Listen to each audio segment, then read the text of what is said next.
guys, so I just want to give a quick introduction for anyone who's new to the channel, and if it's your first time stopping by, just to kind of get an idea of what's going on here. So I've had this car for about 8 months now. I'm right under 6,000 miles, and it's this 2016 C7 Z06. It is the automatic. If you don't see the paddles, there are paddles here. And I just wanted to give you guys some new things that I've kind of noticed about the car and that I've found out about the car as I've owned it longer. So without further ado, I'm going to talk about it now. So the first thing I want to bring up is this car, unlike the C6 and C6 Z06, those rims on the older cars, the C6s, were actually manufactured by a company called Speedline.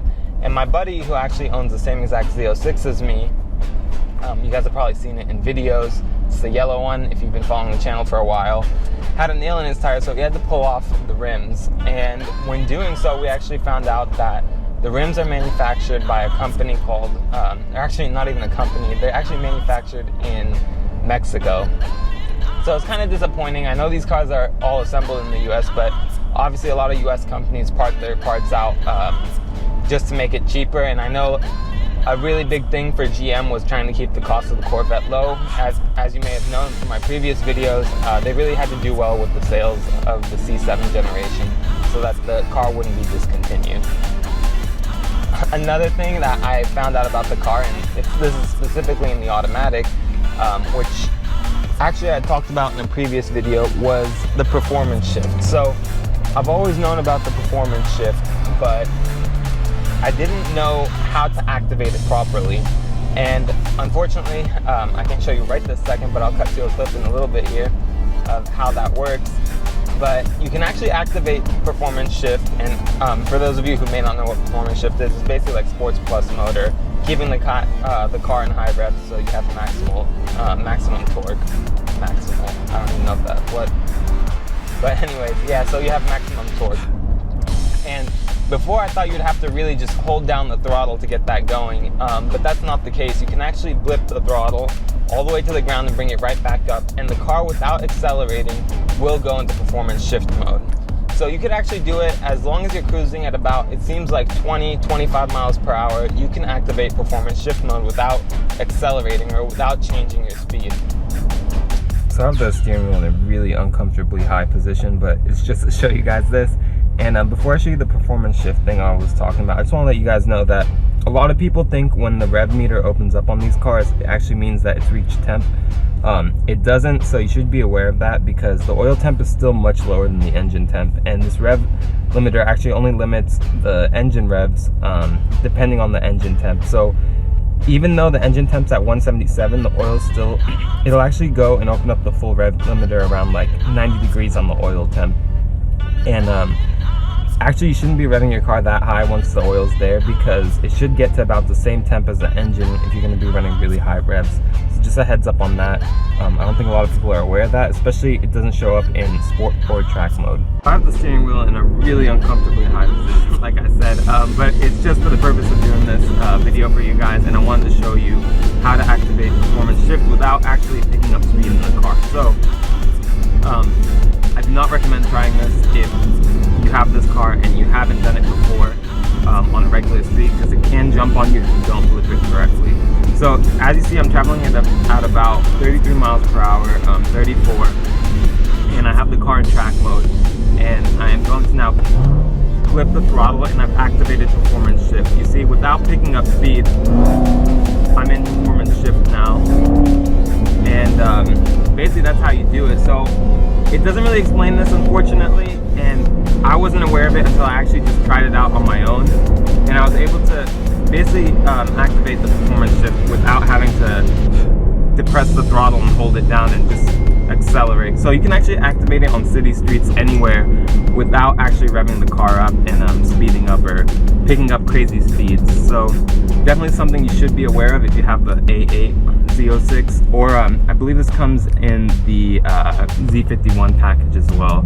I'm not sure if it's a feature in the C7. I would have to double check on that, but if you do have a C7 and it is a feature on there with the A8, do comment below and let me know. after driving this car for a while, I actually found out that the 2016, and actually if you've taken your car and you have a 2015, with the software update, it used to be able that you could listen to live radio and rewind live radio. That's no longer a feature in the Z06 or any of the C7s. And with the software update, you get Apple CarPlay. And that's, I believe, is probably like a trade-off with what the memory is being used for in the CPU there. So that's something that I found out. And another cool thing that actually kind of goes with that is you can actually save like 1 million different channels, and I will show you guys that right now. So that feature I wanted to show you on the radio is, it looks like you can just save 1, 2, 3, 4, 5 channels, but you can actually save a lot more than that. So you have this pull-up menu. I don't think a lot of people realize this menu is here on these cars, but yeah, so you could save up to 15 channels, and I think someone told me that if you do save 15, I haven't tried it yet, that you actually get another row that you could save, and then you can just drop this back down, which I suck at, but there you go. And then basically save like an unlimited amount of channels, although I don't even listen to 15 different radio channels, let alone I have a hard time saving 5 different channels. So yeah, just wanted to show you guys that and let you know that it was there.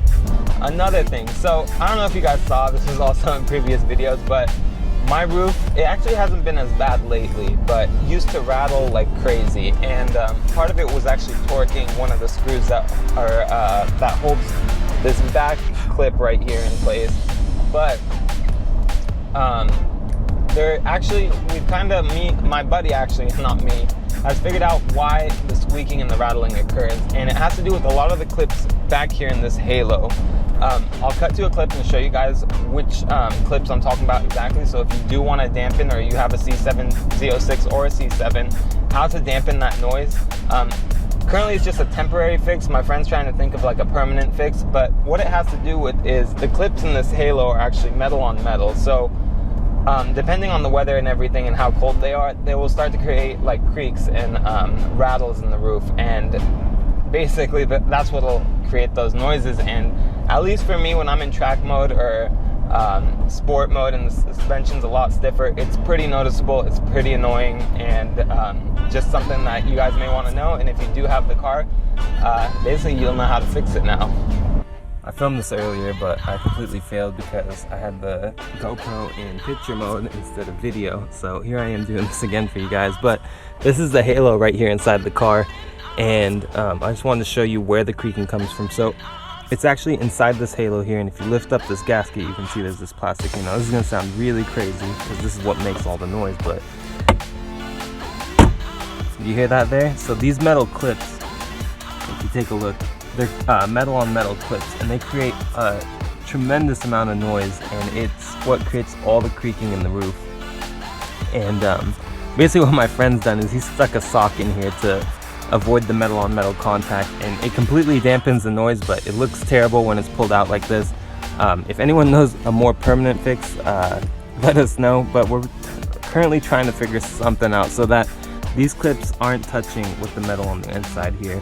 Or maybe if we can like cover this in some sort of rubber but still have the contacts there, then it would work out. Now it's gonna sound really crazy when I clip it back in. You can hear the creaking from that when I clip it back in, but yeah, they just clip right back in.